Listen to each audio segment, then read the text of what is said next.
Okay, तो today we are going to start एक ऐसी यूनिट जिसको आप फील करते हो फ्यूचर डॉक्टर की तरह, जिसको आपको पढ़ने में एक्चुअली मजा आता है। जब आप सोचते हो कि अच्छा आप नीट की प्रिपरेशन कर रहे हो तो हमें आगे जाके ट्रीटमेंट ही तो करना है, हमें ह्यूमन बॉडी को ट्रीट करना है।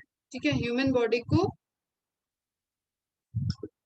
मतलब ऐसे समझ लो कि कोई भी प्रॉब्लम उसमें हो, कोई भी डिजीज हो, कोई भी इंटरप्शन हो, कोई भी डिसऑर्डर हो, उससे हमको उसको रिजॉल्व करा के उसको हेल्दी बनाना है। ये हमारी फ्यूचर रिस्पॉन्सिबिलिटी होगी। तो इस फ्यूचर रिस्पॉन्सिबिलिटी के लिए जो आपको सबसे ज्यादा इम्पोर्टेंट है, जो आपको बहुत कनेक्टेड लगता है, दैट इज ह्यूमन फिजियोलॉजी। तो सभी बच्चे यहाँ इंटरेस्ट से पढ़ते हैं, और ट्रस्ट मी, ये ओनली वन यूनिट जिसका आज तक मैंने रिवीजन नहीं कराया है। 12th पूरी यूनिट का एक चैप्टर रिवाइज नहीं कराया। हाँ, कुछ बच्चों का एक्सक्रीटरी सिस्टम का डिमांड है, बट अभी तक वो कराया नहीं है। ठीक है, तो उसी तरीके से आपको भी ये स्टेप बाय स्टेप और पूरे नोट्स और सब कुछ बनाते हुए अच्छे से पढ़ना है।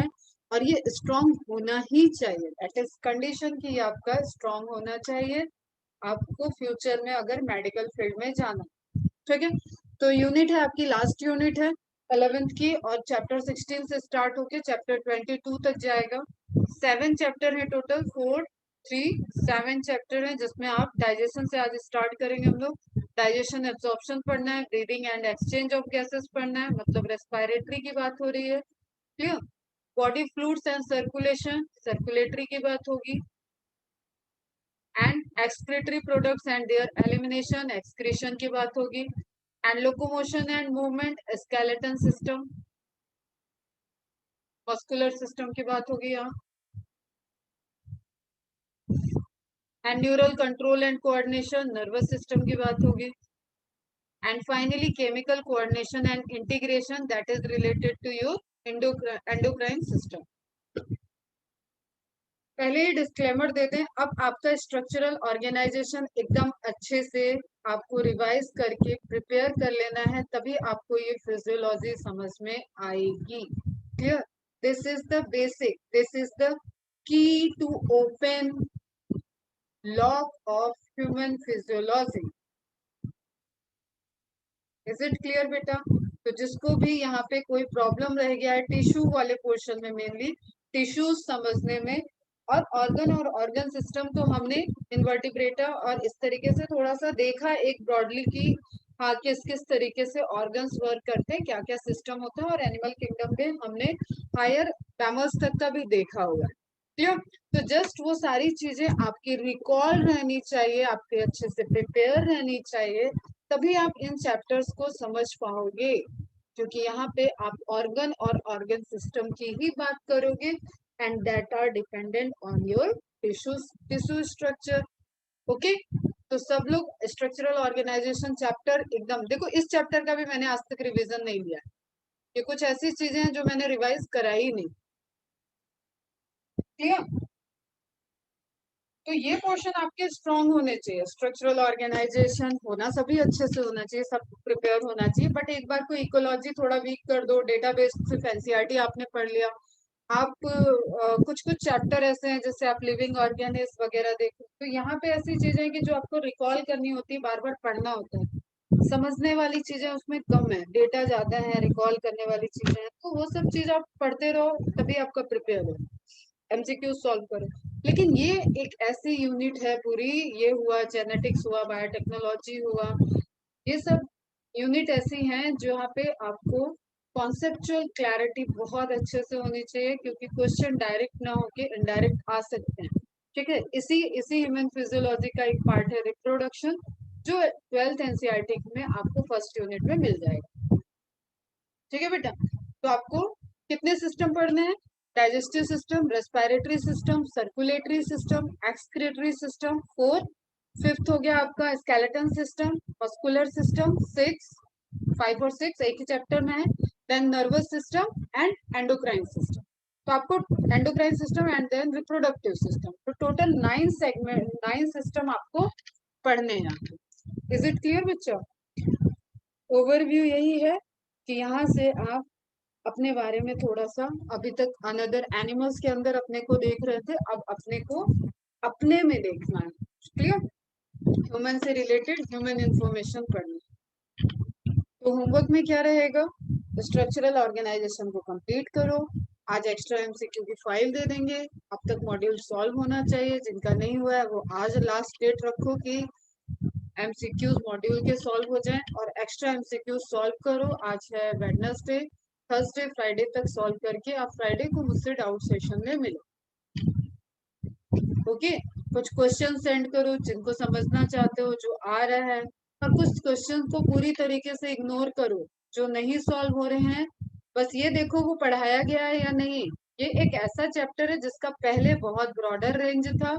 पहले ये बीएससी की जियोलॉजी, मतलब यू कैन से बीएससी समझ में आता है, बैचलर ऑफ साइंस, ग्रेजुएशन का नॉलेज यहाँ पे आता है, अब नहीं आता। तो आपको मॉड्यूल में मिल रहे हैं, आई नो कि मॉड्यूल में क्वेश्चन मिल रहे हैं और वहां से आपसे सॉल्व नहीं हो रहे, बट वो प्रॉब्लम नहीं है। प्रॉब्लम ये है कि पढ़ाया हुआ क्वेश्चन सॉल्व नहीं हो रहा है, तो प्रॉब्लम है।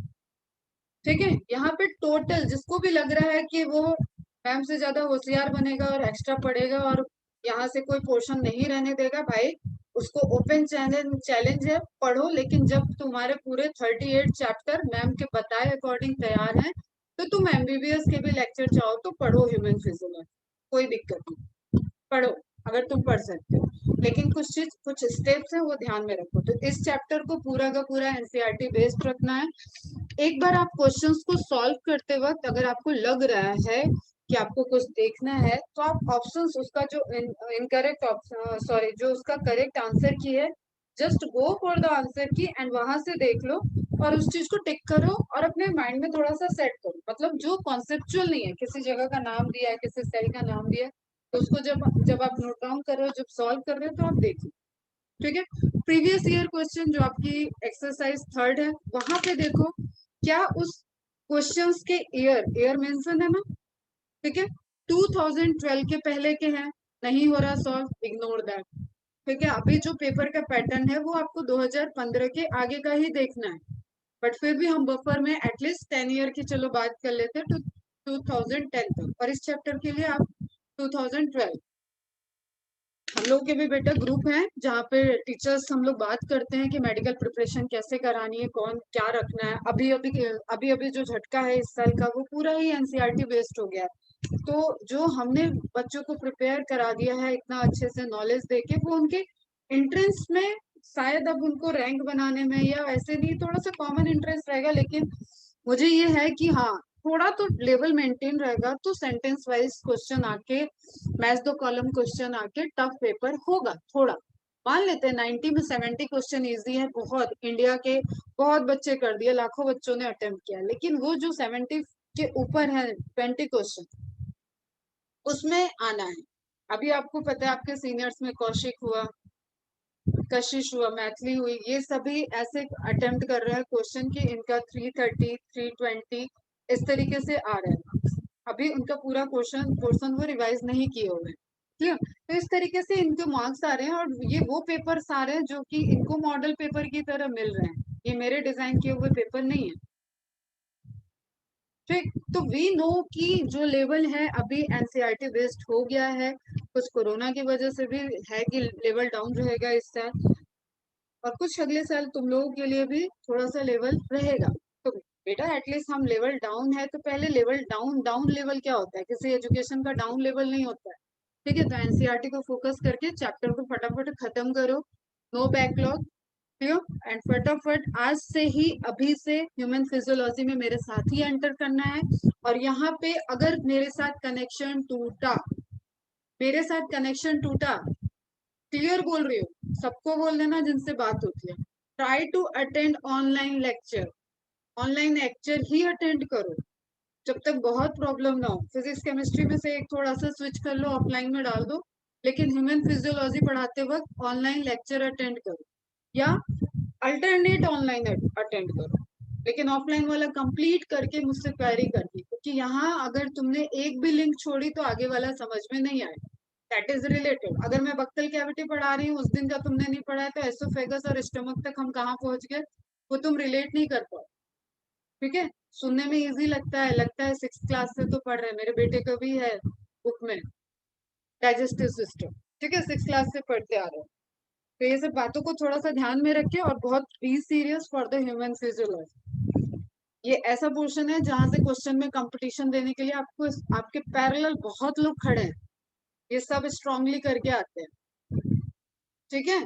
तो यहाँ से आप बहुत स्कोर नहीं कर सकते हो, ये वो पोर्शन नहीं है जहां से आप स्कोर करोगे, यहाँ से बस आप निगेटिव होने से अपने को रोक सकते हो, मतलब निगेटिव मार्किंग से बचाना है, अनअटेम्प्ट से बचाना है, क्योंकि ये बहुत लोग पढ़ के आएंगे। जितने भी टीचर है ना मेडिकल प्रैक्टिस कराने, सॉरी प्रिपरेशन कराने वाले, वो सब ह्यूमन फिजियोलॉजी बहुत अच्छे से पढ़ाते हैं। थोड़ा 19-20 रहता है समझाने में, समझाने के तरीके में, बट जितना एनसीईआरटी में दिया उतना सब अच्छे से ही पढ़ाते हैं। तो चलते हैं, पहले आप यूनिट के पहले देखोगे, जहां से यूनिट स्टार्ट हो रही है चैप्टर के पहले देखोगे, वहां पे एक पैराग्राफ दिया है जिसमें लिखा है द रिडक्शनिस्ट अप्रोच। अब ये तुम्हें बेसिक लेक्चर मेरे याद हो तो वहां पे मैंने एक थंब के टिश्यू से लेके एग्जाम्पल दिया था कि what is reductional biology study. किसी को याद है? याद है? उसी तरीके से आप हायर हायर ऑर्गेनाइजेशन से उसके लोअर मॉलिक्यूलर लेवल तक जब जाते हो, जब पढ़ते हो, तो उसी अप्रोच की बात हो रही है, reductionist approach to study of life forms resultant in increasing use of physio chemical concept and technique. तो सिंपल सा क्वेश्चन है, which approach increases the use of physiochemical concept and techniques in human physiology। पहले ही आ गया आपका उसका answer है, पहला line पहला एमसीक्यू है, reductionist approach to study of life forms, that is the answer. Mark करो इसको ब्रैकेट में। Is it okay? क्लियर है? Majority of these studies employed either surviving tissue model or straight away space आएगा away cell free system, straight away cell free system। अब ये सारी study जो होती हैं वो या तो रिडक्शनल अप्रोच में क्या होता है, आप नंबर ऑफ मॉडल्स को स्टडी कर लो, टिश्यू मॉडल को स्टडी करो, ऑर्गन मॉडल को स्टडी करो, क्लियर, या एक सेल फ्री सिस्टम, आप फ्लूइड की स्टडी कर रहे हो, प्लाज्मा की स्टडी कर रहे हो, ये सारा चीज वहां पे इंक्लूडेड होता है कि आप सेल की नहीं लेकिन इंटरस्टिशियल स्पेस में जो फ्लूइड है आप उसकी स्टडी कर रहे हो। तो दैट इज रिलेटेड कि टिश्यू, जैसे आपने देखा था, tissue is what, cell, cells plus interstitial. Group of cell नहीं बोलोगे अब, कभी पूछेगा, clear, interstitial fluid, intercellular fluid, वही बात है, प्लस सेल्स, जो वहां पे सेल्स प्रेजेंट है वो together they form the tissue. Is it clear? वही चीज लिखा है, majority of this studies employed at the surviving tissue model और straight away cell free system. Clear? An explosion of knowledge. अब ऐसा तो है नहीं बेटा, अपन कब से बात कर रहे थे, देखो अरस्तु को छोड़ देते हैं, वो तो बहुत पुरानी बीसी पहले की बात होगी, चलो रॉबर्ट हुक से हम समझते हैं। तो 1600 के एरा से आज तक, अगर ये सब नॉलेज की बात अगर छोड़ भी दिया जाए तो भी 1950 तक ले लेते हैं अपन, 1950 तक कुछ तो हुई है स्टडी, साइंटिस्ट आते गए, स्टडी होती गई, ऐड होती गई, आगे का साइंटिस्ट पीछे की नॉलेज को देखता है और फिर रिसर्च करता है, इसको बोलते हैं लिटरेचर रिव्यू। जितना लिटरेचर, जितना ऑलरेडी लिखा हुआ है उसको आप स्टडी करो एंड उसको समराइज करो। तो literature review is based on the previous experiment, previous studies. तो एक्सप्लोजन ऑफ नॉलेज तो हो गई, 400 साल से अगर कुछ काम हो रहा है, 400 साल से उसमें पढ़ाई लिखाई ऐड हो रही है, उसमें डिस्कवरीज ऐड हो रही है, तो वहां पे एक्सप्लोजन ऑफ नॉलेज है, वहां अबंडेंट नॉलेज है। Okay, resulted in molecular biology, technology भी आ गई, इलेक्ट्रॉन माइक्रोस्कोप भी इन्वेंट हो गया, तो अब क्या हो गया, मॉलिकुलर बायोलॉजी की स्टडी को इन्वेंट किया गया। What is molecular biology? जिसमें आप पढ़ते हो ट्रांसक्रिप्शन, ट्रांसलेशन, रेप्लिकेशन, क्लियर, कोई भी आप फिनोमिना देख रहे हो जो मॉलिक्यूलर बेसिस पे चल रही है process, that is molecular biology. तो चैप्टर है ह्यूमन फिजियोलॉजी का, लेकिन आप पहला ही पहला ही यूनिट देख रहे हो, यहाँ पे बात हो रही है molecular level. Clear? They are not talking about the organ or organ system. They are talking about activity inside the cell. समझ में आया? ठीक है। उसी मॉलिक्यूलर बायोलॉजी में जब आप फिजियोलॉजिकल एक्टिविटी की बात करते हो, आप पाथवेज की बात करते हो, मेटाबॉलिक पाथवेज की बात करते हो, एदर एनाबॉलिक और कैटाबॉलिक, तब आप बात करते हो कि यहाँ पे जो है वो मॉलिक्यूलर लेवल की फिजियोलॉजी चल रही है। Is it clear? यहाँ तक थोड़ा सा बताओ, सबको समझ में आ रहा है ना? कुछ अभी ऐसा पढ़ाया नहीं रॉकेट साइंस, समझ में आना ही चाहिए। तो जस्ट लाइन से क्वेश्चन बनते हैं, इसलिए आपको सारे लाइन भी देखनी है। वेरी गुड बेटा। तो now molecular physiology became almost synonyms. ठीक है, साइनोनिम्स हो गया ये विद बायोकेमिस्ट्री एंड बायोफिजिक्स। अब देख लो तुम्हारी फिजिक्स की इंपॉर्टेंस एंड केमिस्ट्री की इंपॉर्टेंस। और मैं तो इन ब्रांचेस से बहुत मतलब इंस्पायर्ड हूँ। ये ब्रांचेस ही हैं जो आज की डेट में हमें इतना तेजी से, इतना fast we are able to discover a vaccine. ठीक है, we are now able to discover drugs, different type of drugs, क्योंकि आपको केमिस्ट्री को आपने बायो में इमर्ज कर दिया है, फिजिक्स को आपने बायो में इमर्ज कर दिया, तो आप इंस्ट्रूमेंट बना पा रहे हो। ठीक है, जो आप वेंटिलेटर वेंटिलेटर बहुत सुन रहे होगे, उसमें बायोलॉजी नहीं लगी है, उसमें फिजिक्स लगी है। तो दे ऑल आर इम्पोर्टेंट। और आप डॉक्टर बनने जा रहे हो, इसलिए आपको पढ़ाया जाता है फिजिक्स, केमिस्ट्री और बायोलॉजी। ठीक।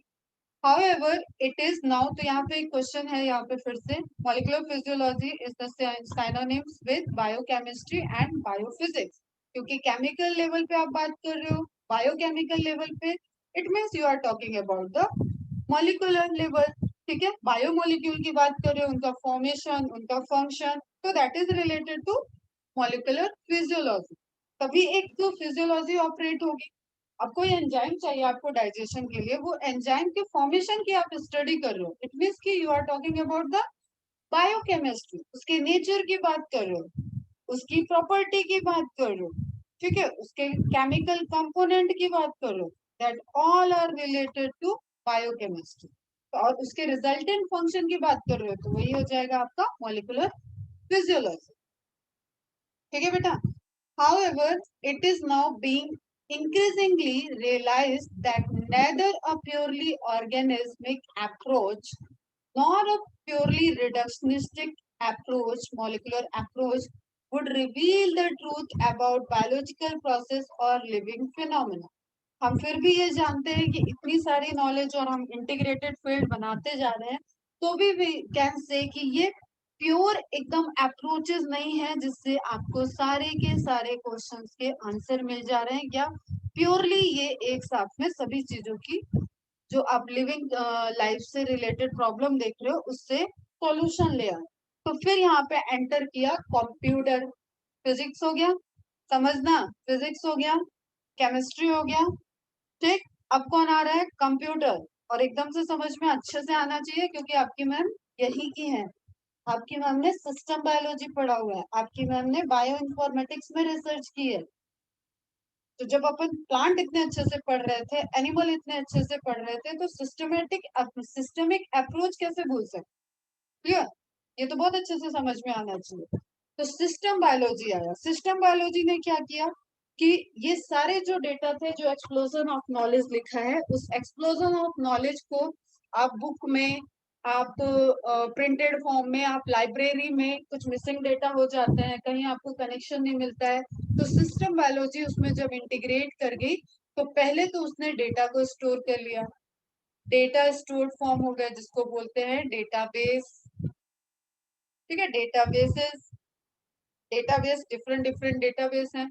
न्यूक्लियर डेटाबेस है, प्रोटीन डेटाबेस है, बैक्टीरियल डेटाबेस है, वायरल डेटाबेस है। ये जो इजी हो पाया ना कि कोरोना वायरस का कैसे वैक्सीन है, जैसे ही कोरोना वायरस का स्प्रेड की न्यूज आई थी, सारे बायो इन्फॉर्मेटिक्स, उस वक्त ओपन चैलेंज आया था।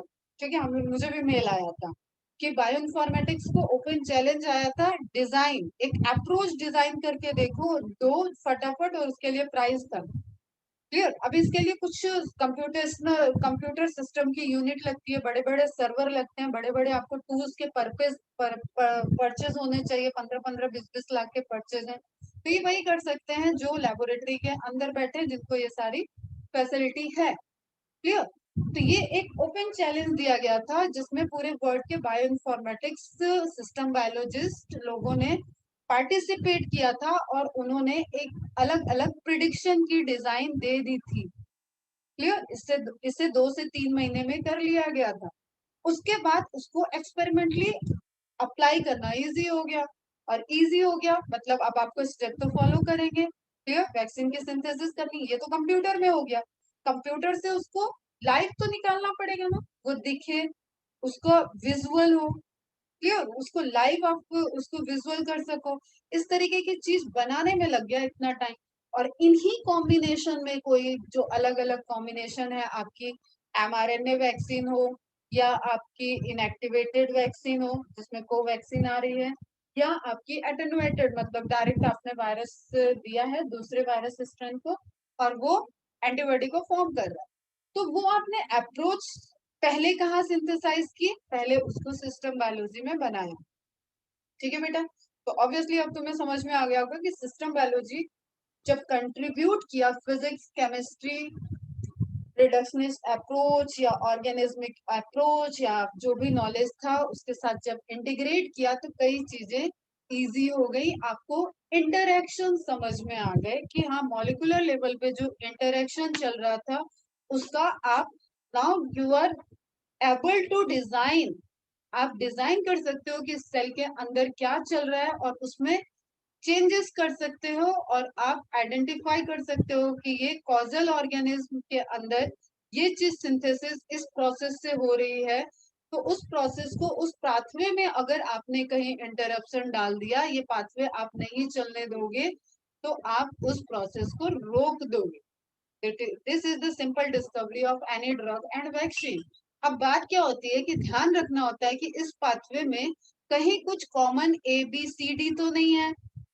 बी कुछ ऐसे कॉमन चीज तो नहीं है जो आपकी जस्ट सपोज की ग्लूकोज सिंथेसिस के लिए, ग्लूकोज ब्रेकडाउन के लिए, या आपने पीपीपी पाथवे की बात की जिससे राइबोज सिंथेसिस हो रहा था, कहीं ऐसा कुछ फैक्टर ना हो कि वो इस पाथवे को इंटरप्ट करे।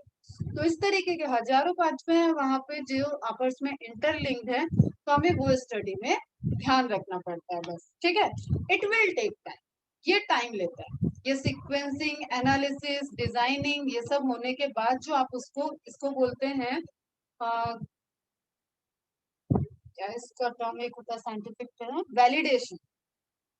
आप अपनी प्रोसेस को वैलिडेट करो, अपनी रिजल्ट को वैलिडेट करो। तो इसमें आप हजारों कॉम्बिनेशन देके देखते हो कि ये कहीं तो ऐसा नहीं अफेक्ट कर रहा है। फिर उसके ट्रायल्स चलते हैं और जो ट्रायल्स आप देख रहे हो न्यूज में कि ये first phase second phase third phase, तो वो सब इजी हो जाता है just because of system biology. इतना सारा हम बोल गए, कुछ समझ में आया?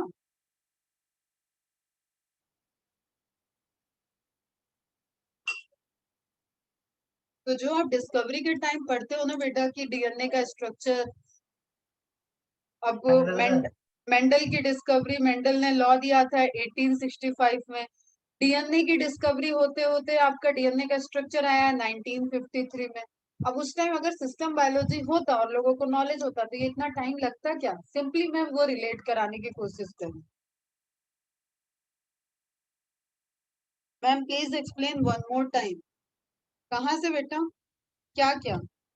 चलो जैसे सिंपल बात हम करें तो system biology is the system biology which integrate biology technology with computation। Clear. और इसमें बहुत सारी ब्रांच होती है, ये तो सिंपल सा इमेज है। बायोलॉजी के बाद यहाँ पे आ जाता है आपका physics, maths, chemistry, clear, agriculture, environment, सब कुछ जब मिक्स होता है कंप्यूटेशन के साथ देन फाइनली क्रिएट होता है सिस्टम बायोलॉजी।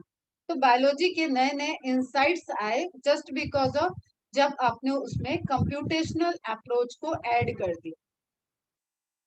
अब समझो फिर से, 400 साल की नॉलेज हम लेते हैं कि 14 इयर्स की नॉलेज ऑन पेपर थी, ऑन पेपर थी। अलग अलग देशों में अलग अलग जगह लाइब्रेरी में ये सब स्टोर्ड है। क्लियर? यहाँ से नॉलेज को आपने सब ट्रांसफर कर दिया सिस्टम के अंदर। और भी बहुत इसकी ब्रॉड रेंज है सिस्टम की, ये हम बस एक अप्रोच बता रहे हैं। नॉलेज को आपने डाल दिया सिस्टम। अब यू कैन सर्च, जैसे आप गूगल पे सर्च करते हो ना, उस तरीके से आपको सिस्टम बायोलॉजिकल से आपको डेटाबेस से सर्च करके आप जो भी आपकी प्रॉब्लम है, जो आप रिसर्च करना चाह रहे हो, उस रिसर्च से रिलेटेड प्रीवियस सारे नॉलेज आपके पास आ जाते हैं। ठीक है?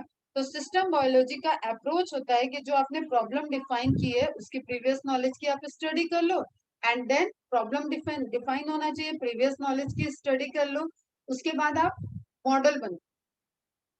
जो आपकी अप्रोच है उसके अकॉर्डिंग आप नंबर ऑफ मॉडल्स बनाए। परम्यूटेशन कॉम्बिनेशन जैसे वर्ड सुने होंगे, परम्यूटेशन एंड कॉम्बिनेशन, पीएनसी, एक पूरा चैप्टर है मैथ्स में। क्लियर? तो ये कॉम्बिनेशन, उसके कितने कॉम्बिनेशन बन सकते हैं उन सारे मॉडल पे। अगर आप देखो, इसको सिंपल रिलेट करो, अगर आप एक एनिमल पे इसकी स्टडी करने जाओगे तो यू नीड टाइम। एनिमल की पूरी फेस देखना पड़ेगा, कब उस पर क्या इम्पैक्ट है वो देखना पड़ेगा, एंड एनिमल चाहिए उसके लिए, और इसी अप्रोच से लग जाते थे 15-15 साल एक एक दवा आने में। अभी आप ये सारे एनिमल के डेटा आपके पास है, एनिमल का डेटा आपके कंप्यूटर में है नाउ, आप कॉम्बिनेशन दे रहे हो कि वो एनिमल एक्चुअली डिजिटल फॉर्म में है आपके पास, दिस इज एनिमल। माउस का डेटा है आपके पास, इस पे आप जो अपना आउटपुट इनपुट दे रहे हो ABCD, उस अप्रोच से आपका क्या फंक्शन, क्या किस तरीके से ये रिस्पॉन्स करेगा CDE, ठीक है, किस तरीके से ये आउटपुट देगा, वो आप कंप्यूटेशनल देख ले रहे हो। That is simple system biology. Clear? और उसको जब एग्जीक्यूट कर रहे हो तो आप वेट लैब कंडीशन में, मतलब एक्चुअल में लेबोरेटरी कंडीशन में देखते हो। ड्राई लैब मतलब system bio informatics and system biology, दो अलग अलग ब्रांच होती है। चलो अभी देखते हैं यहाँ पे क्या लिखा। System biology makes us believe very important that all living phenomena are emergent property due to interaction among components of the system under study। जो अभी तक की नॉलेज से आपको दिल मिल रहा था कि ये प्रोटीन है, ये एंजाइम का फॉर्म हो रहा है, ये पर्टिकुलर स्ट्रक्चर है, ये इस तरीके से वर्क कर रहा है, ये ट्रांसपोर्टेशन में हेल्प कर रहा है, ये स्ट्रक्चरल प्रोटीन बन गया, ये एंजाइमेटिक फंक्शनल प्रोटीन है, वो सब क्यों कर रहा है? एक एंजाइम अगर किसी से इंटरेक्ट नहीं करेगा सबस्ट्रेट से, तो क्या एंजाइमेटिक रिएक्शन पॉसिबल है? नहीं है। क्लियर? एक मॉलिक्यूल ट्रांसपोर्ट ही नहीं किया, सोडियम ट्रांसपोर्टेशन ही नहीं कर रहा है, तो न्यूरॉन्स वर्क करेंगे? नहीं करेंगे। तो सिस्टम बायोलॉजी और ये सारे स्टडी को जब हमने इंटीग्रेट किया, जब मिक्स किया, तो we can clear find out that कि that all are the interaction system. अगर डीएनए ने आरएनए नहीं बनाया होता और ये इंटरेक्शन वहां पे नंबर ऑफ उसको बोल दे हम कि transcription complex, enzymes, protein molecules और, ठीक है, न्यूक्लियोटाइड्स, ये सब नहीं होंगे तो वहां आरएनए बन ही नहीं सकता। एक सिंगल मॉलिक्यूल कुछ नहीं कर सकता, टाइप ऑफ मॉलिक्यूल कुछ नहीं कर सकता जब तक वो इंटरेक्ट नहीं करेगा। सेल सेल इंटरेक्शन होता है, टिश्यू टिश्यू इंटरेक्शन होता है, तो हर लेवल पे एक इंटरेक्शन। तो interaction among component of the system, ये इंपॉर्टेंट पॉइंट है। Regulatory network of molecules, molecules किधर से किधर जाएंगे, कैसे रेगुलेट करेंगे, क्या करेंगे, ये आपको एक सिस्टम जनरेट करने में हेल्प कर रहा है। सुप्रा मॉलिकुलर असेंबली, कई सारे मॉलिक्यूल मिलके ABCDEFG, ये सब मिलके अगर एक स्ट्रक्चर बना रहे हैं, जैसे जस्ट सपोज बेटा डीएनए को याद करो, DNA is what? Polymer of nucleotide, अभी पूछ नहीं रहे हैं, न्यूक्लियोसाइड मत बोलना, न्यूक्लियोटाइड का पॉलीमर है। तो नंबर ऑफ न्यूक्लियोटाइड कैसे बने हैं? एक न्यूक्लियोटाइड क्या उससे बना है? फॉस्फेट है, सुगर है एंड नाइट्रोजनस बेस है। करो मत, हम पूछेंगे नहीं कुछ। नाइट्रोजनस बेस में प्यूरिन है, पिरिमिडीन है, बस ध्यान से सुनते चलो। तो ये आपको दिख रहा है कि एक डीएनए के एक न्यूक्लियोटाइड में तो इतनी असेंबली है। तो ये फॉस्फेट, ये सुगर, ये नाइट्रोजनस बेस, उसमें प्यूरिन है, पिरिमिडिन है, ये सब आपस में इंटरेक्ट कर रहे हैं ना बेटा। इंटरेक्ट किए, जब इंटरेक्ट किए तभी एज ए रिजल्टेंट फॉर्मेशन क्या हुआ? एक न्यूक्लियोटाइड का फॉर्मेशन हुआ। वही बात है, वही सारी कहानियां लिखी हुई। Is it clear? अगर ये फॉस्फोरस, सुगर और नाइट्रोजन बेस आपस में इंटरेक्ट नहीं करेंगे, आपस में बाइंड नहीं करेंगे, तो आपका एक न्यूक्लियोटाइड नहीं बनेगा। और नंबर ऑफ न्यूक्लियोटाइड आपस में बाइंड नहीं करेंगे तो आपका डीएनए और आरएनए नहीं बनेगा, पॉलीमर का फॉर्मेशन नहीं होगा, जो आपने कहाँ पढ़ रखा है, बायोमोलिक्यूल चैप्टर में। अच्छा हाँ, होमवर्क में ये भी लिखना। अब वीकली टारगेट में आपका प्लांट हो गया क्या रिवाइज? थोड़ा सा हम ट्रैक से हट रहे हैं, फटाफट बताओ, प्लांट रिवीजन हो गया? नहीं हुआ तो अप्रोक्सीमेट कितना टाइम अभी और चाहिए? आज कितनी तारीख है? 12। मैंने 15 मई 20 मई का कहा था, तो 15 और 20 मई तक प्लांट हो जाएगा, पूरा प्लांट वाला सेट जो दिया था वो हो जाएगा। Revision, plant morphology, anatomy and complete physiology. You can eliminate plant kingdom if possible, उसको भी इंक्लूड करो, अदरवाइज एलिमिनेट करके रखो अभी प्लांट किंगडम को। तो 20 मई तक माने सबका कंप्लीट हो जाएगा, ठीक है। इसके बाद अगेन आपका रिवीजन का सेट बनेगा, पहले भी रिवाइज किया हुआ है। सेल, सेल साइकिल हटा देते हैं अभी हम। बायोमोलिक्यूल, बायोमोलिक्यूल बहुत जरूरी है। एंड अभी जो आपने कवर किया है स्ट्रक्चरल ऑर्गेनाइजेशन, ये 3 सेट आप रिवाइज करोगे, जिसमें ये अभी आपका हो ही रहा है, अभी आप टेस्ट दोगे तो हम मान के चले सेल और बायोमोलिक्यूल्स आप 5 डेज ले लो, तो भी आप 31 मई तक ये कंप्लीट कर लोगे। अभी ये टारगेट दे रही हूँ मैं रिवीजन वाला, और रिवीजन में जबरदस्ती नहीं कराऊंगी, ये करना है तो करना है, खुद के अंदर होना चाहिए, इसका मैं कोई होमवर्क दूं और कराऊं, ये मैंने बोल दिया उतना ही काफी होना चाहिए बेटा, इसको जबरदस्ती क्या कराना। ऑलरेडी आप पे लोड है, 1 to 2 चैप्टर बचे हैं, हाँ उसको कर लो कम, ठीक है। ऑलरेडी आप पे लोड है, आप डेली पढ़ रहे हो, डेली के लेक्चर कवर कर रहे हो, डेली का सिलेबस कर रहे हो, तो अब 10 दिन में आपको मैम ने बोला है कि 3 चैप्टर आपको रिवाइज करना है, सबके नोट्स हैं सब, ये दोनों ऑलरेडी 2 बार रिवाइज कर, एक बार रिवाइज कर चुके हो, एक बार कंप्लीट कर चुके हो, तो सेल और बायोमोलिक्यूल रिवाइज कर लो, ये अभी आपका चल ही रहा है, तो हम मान लें कि ये तो हो ही जाएगा रिवाइज 31 मई तक, ठीक है। पैरेलली आपका ह्यूमन फिजियोलॉजी स्टार्ट हो गया, तो 31 तक आ जाए 12, तो आप मान लेना 2 चैप्टर हो जाएंगे ह्यूमन फिजियोलॉजी, इसको पैरेलल पढ़ते रहना पड़ेगा, ठीक है। तो इसको स्लो करो लेकिन करो, डेली आप जो 2 घंटे का स्टडी टाइम दे रहे हो बायो में, उसमें से आप 40 मिनट यहाँ पे दो रिवीजन के लिए, 40 मिनट करो, रिवाइज होगा, प्रॉब्लम हो रहा है तो पूछो। अगेन रिवीजन का क्राइटेरिया वही रखना है, एनसीईआरटी, एनसीईआरटी नोट्स, एनसीईआरटी में ही आ जाता है आपका इमेज टेबल, एंड देन आपका नोट्स, फिर आपका आ जाता है एमसीक्यूज, मॉड्यूल के, मॉड्यूल के भी बूस्टर पॉइंट देख सकते हो जहां जहां मैंने बोला है, अदरवाइज नोट्स में सब कुछ दिया हुआ, एमसीक्यूज मॉड्यूल के, एंड देन एक्स्ट्रा एमसीक्यूज, इस सीरीज में आपको चलना है। तो जब मैं रिवीजन बोलती हूँ तो एक चैप्टर से रिलेटेड आपको ये टास्क करने हैं, इज इट क्लियर? तो इसको कर लेना बेटा, और फटाफट सामने से बताओ कि मैम हो गया, जैसे 2-3 बच्चे मुझे बताते हैं मॉर्फोलॉजी कंप्लीट है, एनाटॉमी कंप्लीट है, तो वो बाकी बच्चे या तो कर नहीं रहे हो या भूल गए, याददाश्त चली गई कि मैम ने ऐसा कुछ कहा था कि 20 मई तक, 15 मई तक आप प्लांट वाला पोर्शन कंप्लीट कर लेना। तो इसलिए आपको बायोमोलिक्यूल से याद आई ये बात, मुझे बायोमोलिक्यूल फिर से रिकॉल करना भी जरूरी है ह्यूमन फिजियोलॉजी के लिए, ठीक है। क्योंकि जब आप ब्रेक डाउन करोगे तो आप पॉलीमर को तोड़ोगे और मोनोमर फॉर्म करो।